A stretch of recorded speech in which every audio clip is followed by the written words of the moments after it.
lako ni kavu au unapata miwasho kooni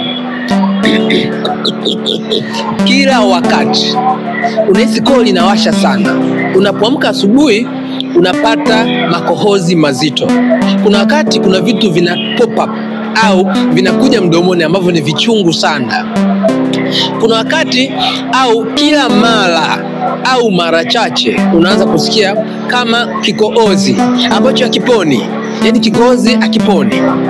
Hii ni dalili ya acid reflux.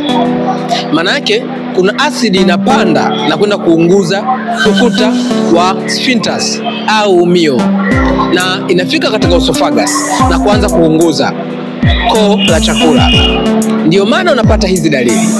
Unaweza ukachukulia kawaida, lakini ngoja nikwambie, inaweza kukuletea changamoto kubwa ya saratani ya koo baadaye kama hautapata matibabu ya kudumu au hautalitibu tatizo likapona. Niko hapa kukusaidia kupona changamoto yako ya acid reflux kwa njia ya asilia bila kuacha madhara kwenye afya. Dr. Nazar, najali afya yako.